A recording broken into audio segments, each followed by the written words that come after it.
മുഖ്യമന്ത്രിയെ വിടില്ല, കോഴിക്കോടും കടന്നാക്രമിച്ച് അൻവർ. ന്യൂസ് അപ്ഡേറ്റ്സിലേക്ക് സ്വാഗതം. പ്രധാന തലക്കെട്ടുകൾ.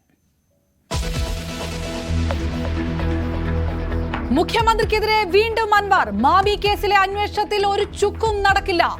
എഡിജിപിക്ക് മുകളിൽ ഒന്നും പറക്കില്ല. ഒരു പരന്തു പറക്കില്ല അജിത് കുമാറിന്റെ മോഡൽ.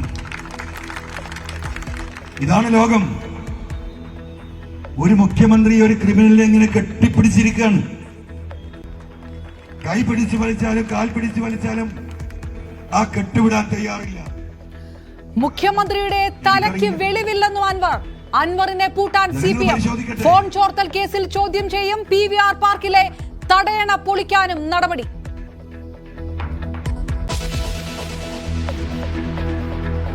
യുവനടിയെ ബലാത്സംഗം ചെയ്തെന്ന കേസിൽ സിദ്ദിഖിന് ഇടക്കാല ആശ്വാസം. അറസ്റ്റ് 2 ആഴ്ചത്തേക്ക് തടഞ്ഞു. അന്വേഷണവുമായി സഹകരിക്കണം. 8 വർഷം സർക്കാർ എന്ത് ചെയ്തെന്ന് കോടതി.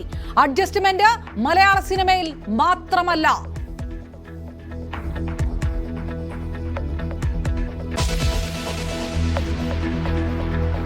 ബാലചന്ദ്ര മേനോനെതിരെയും പീഡന പരാതി. സിനിമാ സെറ്റിൽ പീഡനത്തിനിരയായി. പരാതി നൽകിയത് മുകേഷിനെതിരെ പരാതി ഉന്നയിച്ച നടി. ഹേമ കമ്മിറ്റി റിപ്പോർട്ടിൽ ആദ്യ കേസ് മേക്കപ്പ് മാനേജർക്കെതിരെ. പരാതി പ്രത്യേക അന്വേഷണ സംഘത്തിന്.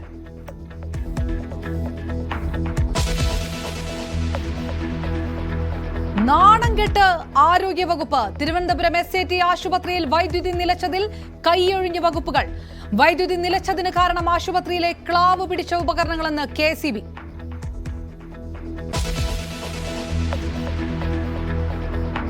തിരുവനന്തപുരം മൃഗശാലയിൽ നിന്ന് വീണ്ടും ഹനുമാൻ കുരങ്ങുകൾ ചാടിപ്പോയി. 3 കുരങ്ങുകളെ കാണാനില്ലെന്ന് മൃഗശാല അധികൃതർ.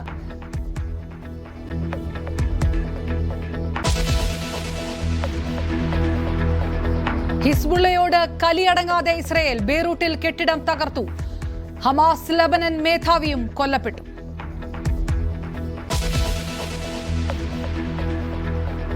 മൈനാഗപ്പള്ളി കാർ അപകടത്തിൽ 2ാം പ്രതി ശ്രീകുട്ടിക്ക് ജാമ്യം. ജാമ്യം നൽകിയത് കൊല്ലം പ്രിൻസിപ്പൽ സെഷൻസ് കോടതി.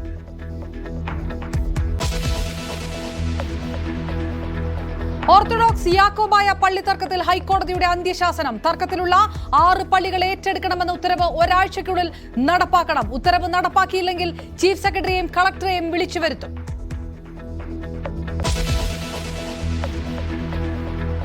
MM ലോറൻസിന്റെ മൃതദേഹം മോർച്ചറിയിൽ സൂക്ഷിക്കണമെന്ന് ഹൈക്കോടതി. മെഡിക്കൽ കോളേജിലെ ഹിയറിംഗിൽ അപാകതയുണ്ടെന്ന് നിരീക്ഷണം. ആശാ ലോറൻസിന്റെ ഹർജി വ്യാഴാഴ്ചത്തേക്ക് മാറ്റി. സർക്കാർ നിലപാട് അറിയിക്കണമെന്ന് നിർദ്ദേശം. ബോളിവുഡ് ഡിസ്കോ സ്റ്റാർ മിഥുൻ ചക്രവർത്തിക്ക് ഫാൽക്കെ പുരസ്കാരം. രാജ്യത്തെ പരമോന്നത ചലച്ചിത്ര പുരസ്കാരം മിഥുന് നൽകുന്നത് അരനൂറ്റാണ്ട് കാലത്തെ സംഭാവനകൾ പരിഗണിച്ച്.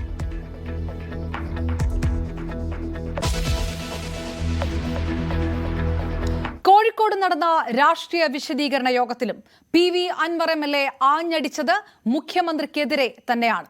ഒരു ക്രിമിനലിനെ കെട്ടിപ്പിടിച്ചിരിക്കുകയാണ് മുഖ്യമന്ത്രിയെന്ന് അൻവർ പറയുന്നു. ADGP അജിത് കുമാറിന് മുകളിൽ ഒരു പരുന്തും പറക്കില്ലെന്നും അൻവർ കൂട്ടിച്ചേർത്തു. ADGPയുടെ മോളിൽ ഒരു പരുന്തും പറക്കില്ല അജിത് കുമാറിന്റെ മോളിൽ. ഇതാണ് ലോകം. ഒരു മുഖ്യമന്ത്രി ഒരു ക്രിമിനലിനെ ഇങ്ങനെ കെട്ടിപ്പിടിച്ചിരിക്കുകയാണ്. കൈ പിടിച്ചു വലിച്ചാലും കാൽ പിടിച്ചു വലിച്ചാലും ആ കെട്ടുവിടാൻ തയ്യാറില്ല. എന്താ കാരണം എനിക്കറിയില്ല. ജനങ്ങൾ പരിശോധിക്കട്ടെ. എന്താ ഈ നാട്ടിൽ നടക്കുന്നത്? എന്താ നിങ്ങളുടെയൊക്കെ മനസ്സിൽ തോന്നുന്നത്? നിങ്ങൾക്കൊരു ഫീലിംഗ് ഉണ്ടാവില്ല. ആ ഫീലിംഗ് തന്നെയാണ് യഥാർത്ഥത്തിൽ.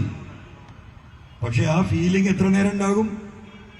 ഇതിങ്ങനെ PV അൻവർ പറഞ്ഞ് നടന്നുകൊണ്ട് വലിയ കാര്യമൊന്നും എനിക്ക് തോന്നുന്നില്ല. പക്ഷെ എന്താ പറയുക, നിൽക്കാതെ പറഞ്ഞുകൊണ്ടിരിക്കുകയാണ് ഞാൻ. ഈ 1 മണിക്കൂർ ആലോചിക്കുന്നത് മനുഷ്യർ 2 മണിക്കൂറാക്കി. പിന്നെ അതൊരു 3, 4, 5 മണിക്കൂറായാൽ ഇതിനൊരു മാറ്റം വരും. ഇതാർക്കും സംഭവിക്കാം. ഇവിടെ അത്യാവശ്യം റിയൽ എസ്റ്റേറ്റും ഏർപ്പാടൊക്കെ നടത്തി ബിസിനസ് ചെയ്യുന്ന ഒരുപാട് ആളുകൾ ഇവിടെ ഉണ്ടല്ലോ. ഇവരൊക്കെ നിങ്ങൾ ആലോചിച്ചോ? ഇത് വലിയൊരു പ്രതിസന്ധിയിലേക്ക് നമ്മുടെ നാട് പോയിക്കൊണ്ടിരിക്കുകയാണ്. ഞാനൊരു സ്വർണ്ണക്കള്ളക്കടത്തും ഒരു റിദാൻ കേസും ഒരു മാമി കേസുമാണ് വലിയ വിഷയമായി ഇപ്പോൾ എടുത്തത് നിങ്ങൾ വിചാരിക്കണ്ട. ഇത് വരാനിരിക്കുന്ന നമ്മുടെ നാടിന്റെ ഗതിവിഗതികൾ ഇത്തരം സംഭവ വികാസങ്ങൾ നിയന്ത്രിക്കപ്പെടും. ഈ കാര്യങ്ങൾ കൈവിട്ടു പോകും. പോലീസിന്റെ ഒരു ചെറിയ വിഭാഗമാണെങ്കിൽ പോലും ഈ ക്രിമിനൽ വൽക്കരണം ദൂരവ്യാപകമായ പ്രത്യാഘാതങ്ങൾ ഈ നാടിനുണ്ടാകും എന്ന് കണ്ടിട്ടാണ് ഇങ്ങനെ റോൾ എടുത്ത് രംഗത്തിറങ്ങേണ്ടി വന്നത്. മുഖ്യമന്ത്രിയെ പരിഹസിച്ച് PV അൻവർ മുഖ്യമന്ത്രി പറയുന്ന കാര്യങ്ങൾ കേട്ട് തന്റെ മുട്ടുകാല് വിറയ്ക്കുകയാണെന്ന് കരുതിയിട്ടുണ്ടാകും. പക്ഷേ തന്റെ വാപ്പ വേറെയാണെന്നും PV അൻവർ പറഞ്ഞു. ഇതൊക്കെ കേട്ട് ഞാനിങ്ങനെ മുട്ടുംകാല് വിറച്ചിട്ട് ഞാൻ അവിടുന്ന് തടിയെടുക്കുന്ന മുമ്പ് വിചാരിച്ചു നേരെയായത് വാപ്പാന്റെ മോന എവിടുന്നാ വരുന്നതെന്നുള്ളത് അദ്ദേഹം മനസ്സിലാക്കിയിട്ടില്ല. മനസ്സിലായോ? ഇനി ഞാനൊരു മലപ്പുറത്തുകാരനാണ് നിങ്ങൾ പൂർണ്ണമായി വിചാരിക്കണ്ടേ. ഞാൻ പകുതി കോഴിക്കോടാ, എന്റെ ഉമ്മ ചെറുവാടിയാ, കൊളക്കാടനാണ് എന്റെ ഒരു ഭാഗം രക്തം, ഒരു ഭാഗം പുത്തം വീട്ടില. ഉത്തരം പറയുന്നവർ ഉത്തരം മുട്ടിക്കുകയാണ്, കൊഞ്ഞനം കാട്ടുകയാണ്. ഈ രീതി തുടർന്നാൽ ഈ നാട് എവിടെ എത്തും? നമുക്കൊരു എതിരാളി അവരൊരു ഫാസിസ്റ്റാണ് എന്ന് മനസ്സിലാക്കിയാൽ നമുക്കത് മനസ്സിലാക്കിക്കൊണ്ട് നമുക്ക് ഇവിടെ നിൽക്കാം. നമ്മുടെ രക്ഷകനെന്ന് കരുതുന്നവന് നമ്മളോടൊപ്പം നിൽക്കുമ്പോ വീടിനകത്ത് ഒരു പൊട്ടക്കിണർ കുഴിച്ചു വെച്ചിട്ടുണ്ടെങ്കിൽ ആരും വീണുപോകും. അതാണ് അവസ്ഥ. താൻ ഉന്നയിച്ച പരാതിയിൽ സത്യസന്ധമായ അന്വേഷണം നടക്കുന്നില്ലെന്ന് വ്യക്തമായെന്നും PV അൻവർ. കേസ് തൽക്കാലം തണുപ്പിച്ച് സമാധാനിപ്പിക്കാൻ ശ്രമിച്ചവരുടെ കണക്കുകൂട്ടൽ തെറ്റി. പോലീസിംഗിന്റെ ഭാഗമായി LDF-നെയും CPM-നെയും ജനം വെറുക്കുന്നു എന്നും PV അൻവർ പറഞ്ഞു. ഈ പോലീസിംഗിന്റെ ഭാഗമായി കേരളം ഈ ഗവൺമെന്റിനെ വെറുക്കുന്നു, ഈ പാർട്ടിയെ വെറുക്കുന്നു, ഇടതുപക്ഷ ജനാധിപത്യ മുന്നണിയെ വെറുക്കുന്നു. ജനങ്ങളുമായി ബന്ധപ്പെട്ട് പ്രവർത്തിക്കുന്ന എല്ലാവരെയും ഈ പോലീസിന്റെ ഇമ്മോറൽ ആക്ടിവിറ്റീസ്, ഇല്ലീഗൽ ആക്ടിവിറ്റീസ്, മനുഷ്യത്വരഹിതമായ പെരുമാറ്റം, ഈ പാർട്ടിയോടും ഈ മുന്നണിയോടും ഉണ്ടായിരുന്ന അടുപ്പം ഇല്ലാണ്ടാക്കിയിരിക്കുന്നു. അപ്പൊ ഞാൻ ഈ ലഹരിയിൽ അങ്ങ് പോകുമ്പോ ഈ അന്വേഷണമൊക്കെ ഒന്നിങ്ങനെ തണുപ്പിച്ച് പിന്നീട് നീ പഞ്ചായത്ത് ഇലക്ഷനൊക്കെ വരികയാണ്, MLA ഇത്രയൊക്കെ ആയില്ലേ, നമുക്ക് ബാക്കി പിന്നെ നോക്കാം എന്ന് പറഞ്ഞ് എന്നെ സമാധാനിപ്പിക്കാമെന്ന് കരുതിയവർ അവരുടെ കണക്കൂട്ടലുകൾ തെറ്റുകയാണ്. കാരണം കേരളത്തിലെ 3.5 കോടി ജനങ്ങൾ പറ്റിക്കപ്പെടുന്നു എന്ന് എനിക്ക് മനസ്സിലാകുകയാണ്. പോലീസ് 100-ലേറെ ചെറുപ്പക്കാരെ MDMA കേസുകളിൽ കുടുക്കുന്നു എന്നും PV അൻവർ ആരോപിക്കുന്നു. ലഹരി മരുന്ന് എത്തിക്കുന്നതും വിതരണം ചെയ്യുന്നതും പോലീസാണ്. ലഹരി മരുന്നിന് അടിമയായി പിന്നീട് സാധാരണ നിലയിലേക്ക് വന്ന വടകര സ്വദേശിയായ 17-കാരൻ മരിച്ചതിന് പിന്നിൽ ലഹരി മരുന്ന് ലോബിയാണ്. കുട്ടിയെ വിഷം കൊടുത്ത് കൊലപ്പെടുത്തിയതാണ്. ഒരാളെ മാത്രം പിടികൂടിയെന്നും ബാക്കി പ്രതികൾ രാഷ്ട്രീയ സ്വാധീനം കൊണ്ട് രക്ഷപ്പെട്ടെന്നും അൻവർ ആരോപിച്ചു. ഇപ്പൊ MDMA കേസുമായി ബന്ധപ്പെട്ട് നമ്മൾ പരിശോധിച്ച് നോക്കുമ്പോൾ 100-ലേറെ ചെറുപ്പക്കാരാണ് കള്ളക്കേസിൽ കുടുക്കിയിരിക്കുന്നത്. ഒരു ബന്ധവുമില്ല. ഒന്ന് മണത്ത് നോക്കുന്ന ബന്ധമെങ്കിലും വേണ്ടേ? പോലീസിലെ ഒരു സംഘമാണ് ഈ കച്ചവടം നടത്തുന്നത്. ഇവരാണ് സാധനം കൊണ്ടുവരുന്നത്, ഇവരാണ് ഏജന്റുമാരെ ഏൽപ്പിക്കുന്നത്, ഇതിന്റെ പണം മുടക്കുന്നതും ലാഭമെടുക്കുന്നതും അവർ. എന്നിട്ട് കേസ് വേണം സുജിത് ദാസിന്. അതിനെന്താ പണി? നിരപരാധികളായ ആളുകളെ ചെറുപ്പക്കാരെ കൊടുക്കുക. 1 ഗ്രാം 2 ഗ്രാം നിയമത്തിന് വിധേയമായി 1 കൊല്ലമോ 1.5 കൊല്ലമോ ശിക്ഷ കിട്ടുന്നതിൽ കൊടുക്കുക. അങ്ങനെ സർക്കാരിന്റെ മുമ്പിൽ, ജനങ്ങളുടെ മുമ്പിൽ, പൊതുസമൂഹത്തിന്റെ മുമ്പിൽ സുജിത് ദാസ് IPS ഏറ്റവും കൂടുതൽ സ്വർണം പിടിച്ചവൻ, ഏറ്റവും കൂടുതൽ MDMA കേസ് പിടിച്ചവൻ, രാഷ്ട്രപതിയുടെ അവാർഡല്ല, യുണൈറ്റഡ് നേഷൻസിന്റെ അവാർഡ് കൊടുക്കേണ്ടവൻ അവന് എന്നാണ് എന്റെ അഭിപ്രായം. അത്ര ബുദ്ധിയാ. അപ്പൊ അവിടെയാണ് വിഷയം. കൂടുതൽ വിവരങ്ങളുമായി MS അനീഷ് കുമാർ ചേരുന്നു. അനീഷ്, പോലീസിനെതിരെ വീണ്ടും ADGPക്കെതിരെ, ഒപ്പം മുഖ്യമന്ത്രിക്ക് നേരെ തന്നെ വിരൽ പ്രധാനമായിട്ടും ചൂണ്ടുന്ന അവസ്ഥയിലേക്ക് വീണ്ടും അൻവർ എന്താണോ നിലമ്പൂരിൽ പറഞ്ഞു നിർത്തിയത് അവിടെ നിന്ന് വീണ്ടും ആരോപണങ്ങൾ വീണ്ടും ശക്തമായിട്ട് ആക്രമിക്കുമ്പോൾ പ്രധാന ലക്ഷ്യം മുഖ്യമന്ത്രി തന്നെ. അത് തന്നെയായിരുന്നു വാക്കുകളുടെ രത്നചുരുക്കം. തീർച്ചയായും ഈ മാമി തിരോധാന കേസ്, അതായത് കോഴിക്കോട് നഗരത്തിൽ നിന്നും കാണാതായ മാമി എന്ന റിയൽ എസ്റ്റേറ്റ് ഇടപാടുകാരനുമായി ബന്ധപ്പെട്ട ആക്ഷൻ കൗൺസിലിന്റെ നേതൃത്വത്തിലാണ് ഇന്നത്തെ യോഗം വിളിച്ചു ചേർത്തത്. എന്നാൽ മാമി തിരോധാനവുമായി ബന്ധപ്പെട്ട കുറച്ച് കാര്യങ്ങൾ പറഞ്ഞ ശേഷം പൂർണ്ണമായും മുഖ്യമന്ത്രിക്കും പോലീസിനുമെതിരായ വിമർശനങ്ങൾ തന്നെയാണ് ഇന്നും ആവർത്തിച്ചത്. ADGP അജിത് കുമാറിന് മുകളിൽ ഒരു പരുന്തും പറക്കില്ല എന്ന് അൻവർ കുറ്റപ്പെടുത്തുന്നു. ഒരു മുഖ്യമന്ത്രി ഒരു ക്രിമിനലിനെ കെട്ടിപ്പിടിച്ചിരിക്കുകയാണ്. കൈപിടിച്ചു വലിച്ചാലും കാൽ പിടിച്ചു വലിച്ചാലും കെട്ടുവിടാൻ തയ്യാറല്ല. എന്തുകൊണ്ടാണ് ഇത് എന്ന് ജനം ചിന്തിക്കണം എന്ന് അൻവർ പറയുന്നു. പോലീസിന്റെ ചെറിയ വിഭാഗമാണെങ്കിൽ പോലും ഒരു ക്രിമിനൽ വൽക്കരണം നാട്ടിലുണ്ടാവുന്നു. അത് ദൂരവ്യാപകമായ പ്രത്യാഘാതങ്ങൾ ഉണ്ടാവുക. മോശം പോലീസിംഗ് കൊണ്ട് തന്നെ സംസ്ഥാന സർക്കാരിനെയും CPM-നെയും ജനങ്ങൾ വെറുക്കുന്ന അവസ്ഥയിലേക്ക് കാര്യങ്ങൾ നീങ്ങുന്നുവെന്നും പറയുന്നു. കരിപ്പൂർ എയർപോർട്ട് മലപ്പുറം ജില്ലയിലാണ്. ഇവിടെ സ്വർണം പിടികൂടിയാൽ മലപ്പുറം ജില്ലയിലാണ് FIR ഇടുക. അത് സംസ്ഥാനത്തിന്റെ വിവിധ ഭാഗങ്ങളിൽ നിന്നുള്ളവരായിരിക്കാം ഈ കരിപ്പൂരിലേക്ക് വരികയും പോവുകയും ചെയ്യുന്നത്. പക്ഷേ ഈ സ്വർണം പിടിക്കുന്ന കേസുകളുടെ മുഴുവൻ ഉത്തരവാദിത്വം മലപ്പുറം ജില്ലയുടെ പേരിൽ മുഖ്യമന്ത്രി ഇടുകയാണ് എന്നും പറയുന്നു. ഒരു സമുദായത്തെ അടച്ചാക്ഷേപിക്കുന്ന നിലപാടാണ് ഇത്തരത്തിൽ സ്വീകരിക്കപ്പെടുന്നതെന്നും അദ്ദേഹം പറയുന്നു. ഒപ്പം മലപ്പുറം ജില്ലയിൽ മാത്രം 100-ലധികം മയക്കുമരുന്ന് കേസുകളാണ് രജിസ്റ്റർ ചെയ്തിരിക്കുന്നത്. അവയിൽ MDMA മണത്തു നോക്കുക പോലും ചെയ്യാത്ത ചെറുപ്പക്കാരെ ഇത്തരത്തിൽ പ്രതി ചേർക്കുകയും അവരെ പീഡിപ്പിക്കുകയും ചെയ്യുന്നതായി അദ്ദേഹം പറയുകയും ചെയ്യുന്നു. ഒപ്പം പാനൂരിലെ ഒരു 17-കാരൻ മരിച്ചതുമായി ബന്ധപ്പെട്ട് മയക്കുമരുന്ന് മാഫിയയുടെ ഇടപെടലുകളുണ്ട്. ആ കുട്ടി പീഡിപ്പിക്കപ്പെട്ടതായി കൗൺസിലറോട് മൊഴി നൽകിയിരുന്നു. എന്നാൽ അതുമായി ബന്ധപ്പെട്ട് ഒരാളെ മാത്രം അറസ്റ്റ് ചെയ്യുകയും മറ്റുള്ളവരെ രാഷ്ട്രീയ സ്വാധീനം ഉപയോഗിച്ച് വെറുതെ വിടുകയുമായിരുന്നു. അല്ലെങ്കിൽ അവർക്ക് മേൽ അന്വേഷണം നീണ്ടില്ല എന്നും അൻവർ കുറ്റപ്പെടുത്തുന്നു. ഇത്തരത്തിൽ നിരന്തരം താൻ ഉന്നയിക്കുന്ന പ്രശ്നങ്ങൾ ആഭ്യന്തര വകുപ്പിന്റെ കുഴപ്പങ്ങളുമായി ബന്ധപ്പെട്ടാണ്. അത് സമൂഹത്തിന് തന്നെ വളരെ മോശം ഭാവി സൃഷ്ടിക്കുന്നതാണ് ഇത്തരം ഇടപെടലുകളെന്നും അദ്ദേഹം പറയുന്നു. ഒപ്പം മാമി തിരോധാനവുമായി ബന്ധപ്പെട്ടും ഒരു തരത്തിലുമുള്ള അന്വേഷണം ഇപ്പോഴും നടക്കുമെന്ന് പ്രതീക്ഷയില്ല.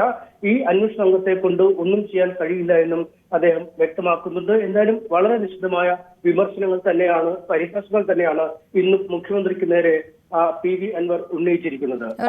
സരീഷ് കുമാർ വിവരങ്ങൾ നൽകിയത് കോഴിക്കോട് നിന്ന്. CPM-നെതിരെ ഇന്നും വെല്ലുവിളി തുടരുകയായിരുന്നു രാവിലെയും PV അൻവർ. താൻ വിചാരിച്ചാൽ 25 പഞ്ചായത്തുകളിൽ LDF-ന് ഭരണം നഷ്ടമാകുമെന്നായിരുന്നു രാവിലെ വാർത്താ സമ്മേളനത്തിൽ അൻവർ പറഞ്ഞത്. മലപ്പുറത്ത് മാത്രമല്ല കോഴിക്കോടും പാലക്കാടും ഭരണം പോകുമെന്നും ഇടതുമുന്നണി വെല്ലുവിളിച്ചാൽ അതിന് തയ്യാറാണെന്നും അൻവർ മുന്നറിയിപ്പ് നൽകി. ഇന്ന് ഞാൻ ഇപ്പൊ ഇവിടുന്ന് തീരുമാനിച്ചാൽ 25 പഞ്ചായത്ത് LDF-നായിരുന്നു പോകും. നിലമ്പൂർ മാത്രമല്ല ഇനി അത് പാർട്ടി അങ്ങനെ ഒരു വെല്ലുവിളിക്ക് വരികയാണെങ്കിൽ ഞാൻ അതിന് തയ്യാറാണ്. പോകും. മലപ്പുറം ജില്ലയിൽ പല സ്ഥലത്തും പോകും. ചിലപ്പോൾ കോഴിക്കോട് ജില്ലയിലും പോകും, ചിലപ്പോൾ പാലക്കാടും പോകും. മലപ്പുറം ജില്ലയിലെ മാത്രം കാര്യം ഞാൻ പറയുന്നത്. അപ്പോ അതിലേക്കൊക്കെ പോണോ എന്നുള്ളത് CPM ലീഡർഷിപ്പ് ആലോചിച്ചാൽ മതി. എന്റെ മെക്കെട്ട് കയറി പറഞ്ഞുകൊണ്ടേയിരിക്കുമ്പോൾ ഞാൻ തിരിച്ചു പറഞ്ഞുകൊണ്ടേയിരിക്കും. മുഖ്യമന്ത്രി തലയ്ക്ക് വെളിവില്ലാതെ സംസാരിക്കുകയാണെന്നും വിമർശിച്ച അൻവർ P ശശിക്കെതിരെയുള്ള ആരോപണവും ആവർത്തിച്ചിരുന്നു. എന്തുകൊണ്ട് പോലീസ് ഇത് അന്വേഷിക്കുന്നു? പോലീസിന് അത് പിടിച്ച് കസ്റ്റംസ് കൊടുത്താൽ പോരെ എന്നുള്ള ചോദ്യത്തിന് എന്താ ഉത്തരം? ഈ കൊടുത്തു വിട്ടതാരാ? പോലീസിന് അന്വേഷിക്കാൻ കഴിയോ? ദുബായിലും വിദേശ രാജ്യങ്ങളിലും പോലീസിന് പോകാൻ കഴിയോ? കസ്റ്റംസിന് അതിൽ ആക്ടിന്റെ അതിന് സൗകര്യമുണ്ട്, ഇന്റർനാഷണൽ ലോ ഉണ്ട്. ഇത് ആർക്കാണ് കൊണ്ടു കൊടുക്കുന്നത്? അത് പോലീസിന് പിടിക്കാൻ കഴിയും. പക്ഷെ പിടിക്കുന്നവനെ കൊണ്ടു കൊടുക്കാൻ ഐസന്റെ ഇവന്റെ ഏജന്റിനെ ഒരാളെങ്കിലും പോലീസ് അന്വേഷിച്ചോ? എന്താണ് മുഖ്യമന്ത്രി തലക്ക് വെളിവില്ലാതെ പറയുന്നത്? ഇതിന് തലക്ക് വെളിവില്ലാന്നല്ലേ ഇതിന് പറയാ? ഇതൊരു പ്രപഞ്ച സത്യമായി നിൽക്കല്ലേ? ഒരു കേസും ശിക്ഷിക്കാൻ കഴിയില്ല. 102 CRPC ആണ് ഇവര് പിടിക്കുന്നത്. കസ്റ്റംസ് ആക്ട് പ്രകാരം 108 മൊഴിയെടുത്തെങ്കിൽ മാത്രമേ ആ മൊഴി വാലിഡ് ആണ്. ആ മൊഴി എടുത്തു കഴിഞ്ഞാൽ കസ്റ്റംസിന് ഈ കാര്യത്തിന്റെ എവിടുന്ന് വന്നു, എവിടെ എത്തി, ആർക്ക് കൊടുത്തു, ഈ 3 ആളെയും ക്ലബ് ചെയ്തുകൊണ്ടുള്ള കേസാ വരിക. ഇന്നത് രാജ്യദ്രോഹ കുറ്റായി. ഒരു കാര്യം, ശശിക്ക് എന്തായാലും പങ്കുണ്ട്. ശശിക്ക് ഇതിൽ ശക്തമായ പങ്കുണ്ട്.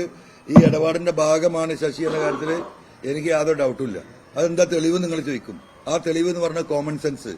3 ചില്ലാനം കൊല്ലം അമ്പകുരം നിർത്താതെ നിർബാധം ഒരു എയർപോർട്ടിലൂടെ ഈ രീതിയിൽ സ്വർണം കടത്തി ഒരു പോലീസ് ഡിപ്പാർട്ട്മെന്റ് കൈകാര്യം ചെയ്യുന്നുണ്ടെങ്കിൽ ഒരു SP-ക്ക് മാത്രമേ സാധിക്കൂല.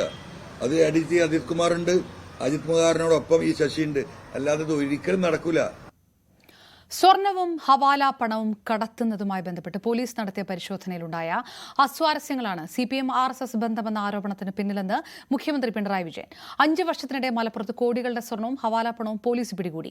ന്യൂനപക്ഷ വിഭാഗങ്ങൾ ഇപ്പോൾ LDF-നെ പിന്തുണയ്ക്കുന്നതിനാൽ രാഷ്ട്രീയ നേട്ടം ലക്ഷ്യമിടുന്ന UDF-ഉം വർഗീയ വിഭജനം പ്രോത്സാഹിപ്പിക്കുന്ന തീവ്രവാദ ഘടകങ്ങളുമാണ് ആരോപണത്തിന് പിന്നിൽ. CPM എന്നും RSS-നെയും ഹിന്ദുത്വ ശക്തികളെയും ശക്തമായി എതിർത്തിട്ടുണ്ടെന്നും ദ ഹിന്ദു ദിനപത്രത്തിന് നൽകിയ അഭിമുഖത്തിൽ മുഖ്യമന്ത്രി പറഞ്ഞു. PV അൻവറിന്റെ ആരോപണങ്ങൾ പശ്ചാത്തലത്തിലാണ് മുഖ്യമന്ത്രിയുടെ പ്രതികരണം. അൻവറിന്റെ പൊതുയോഗത്തിലെ ആൾക്കൂട്ടം താൽക്കാലികമെന്ന് LDF കൺവീനർ TP രാമകൃഷ്ണൻ. CPM-നെതിരെ പറയുമ്പോൾ കേൾക്കാൻ ആളുണ്ടാകും. CPM അണികൾ ഭദ്രമാണ്, പാർട്ടിക്ക് വേവലാതിയില്ലെന്നും TP രാമകൃഷ്ണൻ പറഞ്ഞു. PV അൻവർ തീക്കൊള്ളി കൊണ്ട് തലചൊറിയുന്നുവെന്നായിരുന്നു CPM കേന്ദ്ര കമ്മിറ്റി അംഗം AK ബാലന്റെ വിമർശനം. 5 നേരം നിസ്കരിക്കുന്നതിനാലാണ് അൻവറിനെതിരെ ആരോപണങ്ങൾ ഉണ്ടാകുന്നതെന്ന് കള്ളപ്രചാരണമാണ്. ഈ തുറുപ്പുചീട്ട് അൻവർ ഉപയോഗിക്കുമെന്ന് പ്രതീക്ഷിച്ചതായും AK ബാലൻ പറഞ്ഞു. അൻവർ പറയുന്നത് മുൻപ് UDF പറഞ്ഞ കാര്യങ്ങൾ തന്നെയാണെന്നായിരുന്നു പ്രതിപക്ഷ നേതാവ് VD സതീശന്റെ പ്രതികരണം. CPM-ൽ നിന്ന് പുറത്തുപോയാൽ അപ്പോൾ നടപടി എന്നതാണ് അവസ്ഥ. കുറ്റവാളികളെ സർക്കാർ സംരക്ഷിക്കുന്നു. അൻവറിനെ UDF-ൽ എടുക്കുന്നത് സംബന്ധിച്ച് ചർച്ച നടന്നിട്ടില്ല എന്നും VD സതീശൻ കൂട്ടിച്ചേർത്തു. അൻവറിന്റെ ആരോപണങ്ങളിൽ നിന്ന് മുഖ്യമന്ത്രി ഒളിച്ചോടുന്നു എന്നായിരുന്നു രമേശ് ചെന്നിത്തലയുടെ പ്രതികരണം. അൻവറിനെതിരെ കേസെടുക്കുകയാണ്, പാർക്കിലെ തടയണ പൊളിക്കുന്നു, ഇതെല്ലാം രാഷ്ട്രീയ പ്രേരിതമാണ്. മുഖ്യമന്ത്രിക്കെതിരെ സംസാരിച്ചാൽ എങ്ങനെ ഭരണകൂടം പ്രതികരിക്കുന്നു എന്നതിന്റെ തെളിവാണിത്. അൻവർ എന്ന വ്യക്തിയല്ല, ഉയർത്തിയ വിഷയമാണ് പ്രധാനമെന്നും ചെന്നിത്തല പറഞ്ഞു. അൻവറിന് ലീഗിലേക്കുള്ള ക്ഷണം പാർട്ടി ആലോചിച്ചിട്ടില്ല എന്നായിരുന്നു PK കുഞ്ഞാലിക്കുട്ടിയുടെ പ്രതികരണം.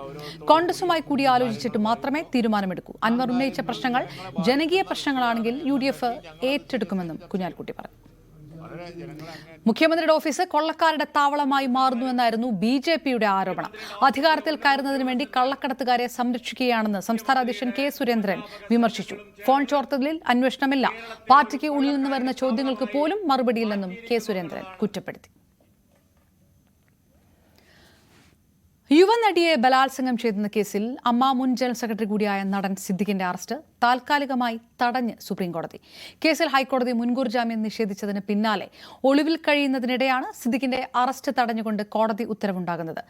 2 ആഴ്ചയ്ക്ക് ശേഷം സിദ്ദിഖ് നൽകിയ മുൻകൂർ ജാമ്യ ഹർജി സുപ്രീംകോടതി വീണ്ടും പരിഗണിക്കും. അതുവരെയാണ് അറസ്റ്റ് തടഞ്ഞിരിക്കുന്നത്. സംസ്ഥാന സർക്കാരും അതിജീവിതയും ജാമ്യാപേക്ഷയെ ശക്തമായി എതിർത്തെങ്കിലും ഹർജിയിൽ നോട്ടീസ് അയച്ചുകൊണ്ടാണ് കോടതി നടൻ സിദ്ദിഖിന്റെ അറസ്റ്റ് തടഞ്ഞത്. പരാതി നൽകാൻ കാലതാമസമുണ്ടായത് കണക്കിലെടുത്താണ് ഇടക്കാല ഉത്തരവ്. കഴിഞ്ഞ 8 വർഷമായി സംസ്ഥാനം എന്തു ചെയ്യുകയാണെന്നും കോടതി ചോദിച്ചു. കേസിൽ കക്ഷി ചേരാൻ ശ്രമിച്ചവരെ ശാസിച്ചു. ഇവർക്ക് കേസുമായി ഒരു ബന്ധവുമില്ലെന്നും കോടതി വ്യക്തമാക്കി. അന്വേഷണവുമായി സഹകരിക്കണമെന്ന് കോടതി സിദ്ദിഖിന് നിർദ്ദേശം നൽകി. അതിനാൽ നടനായി പോലീസ് ലുക്കൌട്ട് നോട്ടീസ് പുറപ്പെടുവിച്ചിരിക്കുന്ന സാഹചര്യത്തിൽ അന്വേഷണ സംഘത്തിന് മുന്നിൽ ഹാജരാകാൻ സിദ്ദിഖ് നിർബന്ധിതനായേക്കും. സിദ്ദിഖ് മലയാളത്തിലെ സൂപ്പർ താരമാണ് എന്നതും പരാതിക്കാരിയുമായുള്ള പ്രായവ്യത്യാസവും അതിജീവിതയുടെ അഭിഭാഷകയും സംസ്ഥാന സർക്കാരും കോടതിയിൽ ചൂണ്ടിക്കാട്ടിയിരുന്നു. എന്നാൽ മലയാളത്തിലെ അറിയപ്പെടുന്ന നടൻ ഏതു ഘട്ടത്തിലും ലഭ്യമാകുമെന്നും എവിടേക്കും ഓടിപ്പോകില്ലെന്നും മുകുൾ റോഹ്തഗി വാദിച്ചു. സുപ്രീം കോടതിയുടെ ഉത്തരവ് ഇടക്കാല ആശ്വാസമാണെന്ന് സിദ്ദിഖിന്റെ മകൻ ഷഹീൻ പറഞ്ഞു. അന്വേഷണത്തോട് സഹകരിക്കുമെന്നും കേസുമായി ബന്ധപ്പെട്ട കൂടുതൽ കാര്യങ്ങൾ അഭിഭാഷകരുമായി കൂടിയാലോചിച്ച് തീരുമാനിക്കുമെന്നും ഷഹീൻ അറിയിച്ചു. സിദ്ദിഖിന് മുൻകൂർ ജാമ്യം ലഭിച്ചതിൽ ലഡു വിതരണം ചെയ്തും പടക്കം പൊട്ടിച്ചുമാണ് നാട്ടുകാരിൽ ചിലർ ആഘോഷിച്ചത്.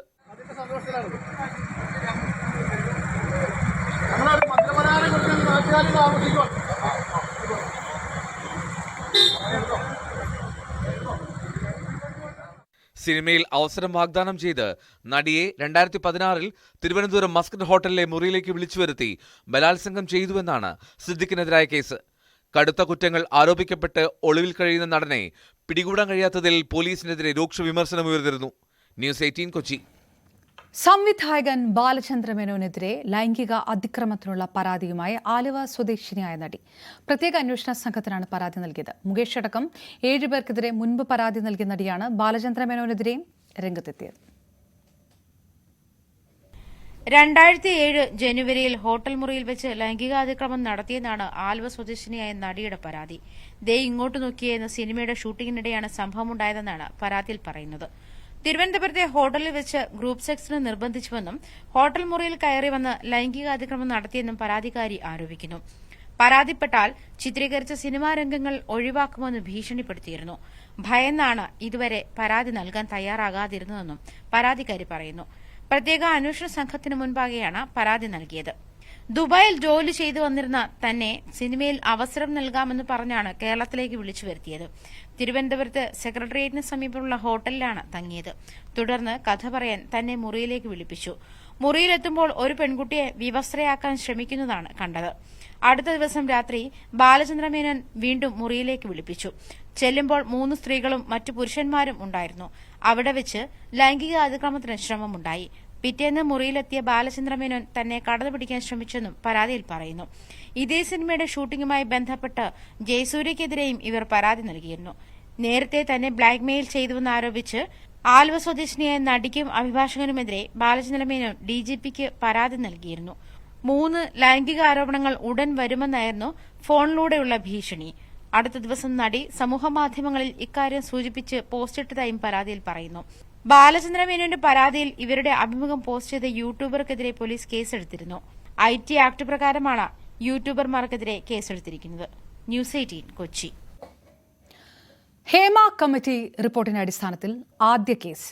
കൊല്ലം സ്വദേശിനിയായ മേക്കപ്പ് ആർട്ടിസ്റ്റ്, മേക്കപ്പ് മാനേജർ സജീവനെതിരെ നൽകിയ മൊഴിയുടെ അടിസ്ഥാനത്തിലാണ് കേസെടുത്തത്. കോട്ടയം പൊൻകുന്നം പോലീസ് രജിസ്റ്റർ ചെയ്ത കേസ് പ്രത്യേക അന്വേഷണ സംഘത്തിന് കൈമാറി. 2013-14 വർഷത്തിൽ പൊൻകുന്നത്ത് ഒരു ലോഡ്ജിൽ വെച്ച് തന്നെ ലൈംഗികമായി ആക്രമിച്ചു എന്ന് ചൂണ്ടിക്കാട്ടിയാണ് കൊല്ലം സ്വദേശിനിയായ മേക്കപ്പ് ആർട്ടിസ്റ്റ് പൊൻകുന്നം പോലീസിന് പരാതി നൽകിയത്. ഈ പരാതി വന്നപ്പോൾ തന്നെ പൊൻകുന്നം പോലീസ് FIR രജിസ്റ്റർ ചെയ്യുകയായിരുന്നു. കൊരട്ടി സ്വദേശിയായ സജീവനെതിരെയാണ് ഈ പരാതി ഉന്നയിച്ചത്. അദ്ദേഹം മേക്കപ്പ് മാനേജറായിരുന്നു. എന്തായാലും ഈ സംഭവത്തിൽ സ്വാഭാവികമായും ഇനി അന്വേഷണം നടത്തേണ്ടത് SIT ആണ്. ഇതിനുവേണ്ടി രൂപീകരിച്ചിട്ടുള്ള സ്പെഷ്യൽ ഇൻവെസ്റ്റിഗേഷൻ ടീമാണ് എന്നാണ് പോലീസ് വ്യക്തമാക്കുന്നത്. അതുകൊണ്ട് തന്നെ ഈ FIR അടക്കം ഈ പരാതി അടക്കം പ്രത്യേക അന്വേഷണ സംഘത്തിന് കൈമാറുകയാണ് പൊൻകുന്നം പോലീസ് ചെയ്തിട്ടുള്ളത്. നേരത്തെ തന്നെ പല പരാതികൾ ഈ ഹേമ കമ്മിറ്റി റിപ്പോർട്ട് പുറത്തു വന്നതിനെ തുടർന്നുണ്ടായെങ്കിലും ഈ ഹേമ കമ്മിറ്റിയിൽ മൊഴി പറഞ്ഞ ഒരാളുടെ പരാതി ആദ്യമായാണ് വരുന്നത് എന്നുള്ളതാണ് ഏറ്റവും ശ്രദ്ധേയമായിട്ടത്. സർക്കാർ അടക്കം ചോദിച്ചിരുന്നു, ഇങ്ങനെ ആരെങ്കിലും പരാതി ഉണ്ടെങ്കിൽ അവരുടെ കേസ് പരിഗണിക്കുമെന്ന് പറഞ്ഞെങ്കിലും കാര്യമായി ആരും തന്നെ അങ്ങനെ ഹേമ കമ്മിറ്റിക്ക് മുൻപാകെ മൊഴി നൽകി ആരും തന്നെ അങ്ങനെ പരാതി നൽകിയിരുന്നില്ല. എന്തായാലും ഇത് അത്തരത്തിൽ രജിസ്റ്റർ ചെയ്യുന്ന ഒരു ആദ്യത്തെ സംഭവം കൂടി ആയി മാറുകയാണ്. എന്തായാലും ഇനി സ്പെഷ്യൽ ഇൻവെസ്റ്റിഗേഷൻ ടീമാണ് ഇതിൽ തുടർ നടപടികൾ സ്വീകരിക്കുക. ഫെഫ്കയ്ക്കെതിരെ സംസ്ഥാന സർക്കാരിനും വനിതാ കമ്മീഷനും ഫിലിം ചേംബറിന്റെ കത്ത്. സിനിമയിലെ ചൂഷണത്തിൽ സ്ത്രീകൾക്ക് പരാതിപ്പെടാൻ ഫെഫ്ക ഏർപ്പെടുത്തിയ ടോൾ ഫ്രീ നമ്പർ നിയമവിരുദ്ധമാണെന്ന് കത്തിൽ പറയുന്നു. ലൊക്കേഷനുകളിലെ ICCകളിലാണ് സ്ത്രീകളടക്കം പരാതി ഉന്നയിക്കേണ്ടത്. ICC നടപടി പരിശോധിക്കാൻ മോണിറ്ററിംഗ് കമ്മിറ്റിയുണ്ട്. ഫെഫ്കയ്ക്കെതിരെ നടപടി വേണമെന്നും കത്തിൽ ആവശ്യപ്പെടുന്നു. തിരുവനന്തപുരം SAT ആശുപത്രിയിൽ 4 മണിക്കൂർ വൈദ്യുതി മുടങ്ങിയതിൽ അന്വേഷണം തുടങ്ങി. സാങ്കേതിക വിദഗ്ധരെ കൂടി ഉൾപ്പെടുത്തിയാണ് ആരോഗ്യവകുപ്പിന്റെ അന്വേഷണം. KCBയുടെ ഭാഗത്ത് വീഴ്ചയുണ്ടായിട്ടില്ലെന്നും പൊതുമരാമത്ത് KCB ഉദ്യോഗസ്ഥർ നാളെ ചർച്ച നടത്തുമെന്നും മന്ത്രി K കൃഷ്ണൻകുട്ടി പ്രതികരിച്ചു.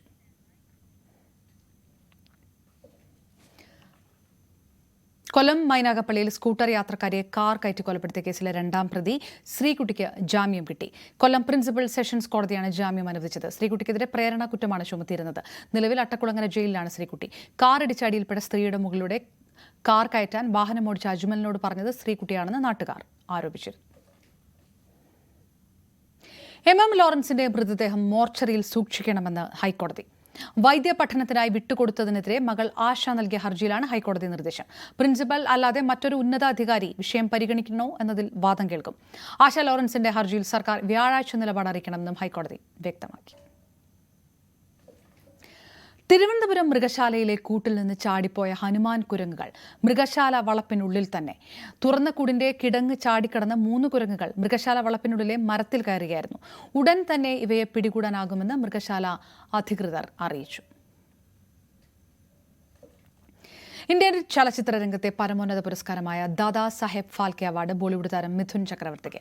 ഒക്ടോബർ 8 നടക്കുന്ന 70ാമത് ദേശീയ ചലച്ചിത്ര അവാർഡ് ദാന ചടങ്ങിൽ മിഥുൻ ചക്രവർത്തിക്ക് അവാർഡ് സമ്മാനിക്കുമെന്ന് കേന്ദ്ര വാർത്താവിനിമയ പ്രക്ഷേപണ വകുപ്പ് മന്ത്രി അശ്വിനി വൈഷ്ണവ് അറിയിച്ചു.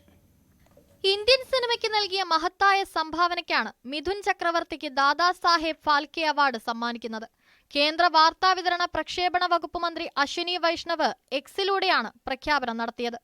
ഈ വർഷം പത്മഭൂഷൺ ബഹുമതി നൽകി അദ്ദേഹത്തെ രാജ്യം ആദരിച്ചിരുന്നു.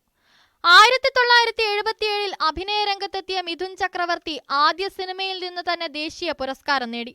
മൃണാൾ സെന്നിന്റെ മൃഗയ എന്ന ചിത്രത്തിലൂടെയാണ് രാജ്യത്തെ മികച്ച നടനുള്ള പുരസ്കാരം അദ്ദേഹം സ്വന്തമാക്കിയത്. നദി തേക്കെ സാഗരെ എന്ന ചിത്രത്തിലൂടെ 1978 ബംഗാളി സിനിമയിൽ തുടക്കം കുറിച്ചു. പിന്നീട് ഹിന്ദി സിനിമയിൽ മിഥുൻ ചക്രവർത്തിയുടെ ഹിറ്റ് തേരോട്ടമായിരുന്നു. 1982 ഡിസ്കോ ഡാൻസർ എന്ന ചിത്രത്തിലൂടെ ബോക്സ് ഓഫീസ് തലത്തിൽ അന്നുവരെ ഒരു ഇന്ത്യൻ ചിത്രത്തിനും നേടാൻ സാധിക്കാത്ത റെക്കോർഡ് തുകയ്ക്ക് ബിസിനസ്സായി. 1993 മികച്ച നടനുള്ള ദേശീയ പുരസ്കാരം വീണ്ടും സ്വന്തമാക്കിയപ്പോൾ 1996 സ്വാമി വിവേകാനന്ദ എന്ന ചിത്രത്തിലൂടെ മികച്ച സഹനടനുള്ള ദേശീയ പുരസ്കാരം സ്വന്തമാക്കി. 2023 ഡിസംബറിൽ പുറത്തിറങ്ങിയ ബംഗാളി ചിത്രം കാബൂളിവാലയിലാണ് മിഥുൻ ചക്രവർത്തി ഒടുവിൽ അഭിനയിച്ചത്. പൂർണ്ണമാകിയാണ് ന്യൂസ് അപ്ഡേറ്റ്സ്. നമസ്കാരം.